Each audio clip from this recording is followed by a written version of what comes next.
I-tip, also known as cold fusion, is a stick. It's a stick of keratin that you're going to place the bead on. These are reusable, and you're going to just line them up along your client's hair, exactly as you would with fusion or any of the other methods. You do require tools for the I-tip extensions, and for that you will need, obviously, the beads. They do come in various sizes and with silicone lining. The silicone is going to protect your client's hair as the bead grows out. There are people whose hair cannot handle silicone beads and it will just slide right out. There are non-silicone copper tubes for those type of people and that hair type. That's why it's always so important that you do a consultation. You will also need a looper tool. And a little tip is to line up as many beads as you can along your looper tool so that as you're applying, you don't have to stop and scoop up new beads each time. There are also pliers. So these ones are extension pliers. They have nice little holes here that you are going to need when it's time to remove the bead. And there are multiple different types. These are the most common, and these ones are my favorite.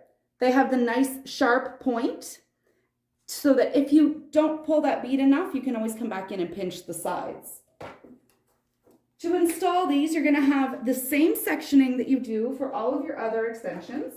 And again, you're going to want to make sure, just like normal, that you have the right amount of hair. So it's going to be approximately the same amount that's on the extension. And again, you're going to just take your little section and put it on. So we will go ahead and do that. And you want to try to do a nice little U shape. You don't want too much on either side. You don't want it to pull. You're going to go ahead and loop the hair through and then pull the bead up. If you have too much hair, it won't slide through the bead. If you have too little hair, you won't be able to get the extension in.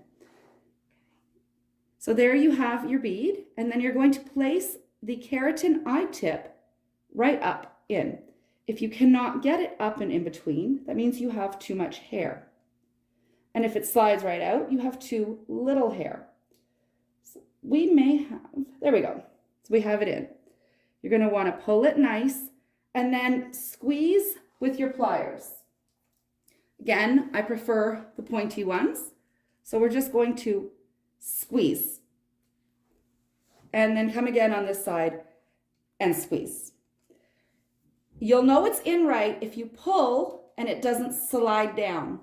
If it does, you're going to want to go in and just pinch the sides to tighten the bead. When it's grown out, which will last a lot longer than tape, you could leave these in upwards of 4 to 6 months. However, keep in mind, you're going to lose some as they grow out because of natural hair loss and shedding.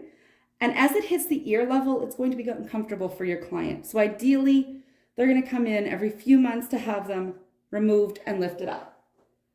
To take the bead out, you're going to line up the bead with the little circles on our trusty pliers.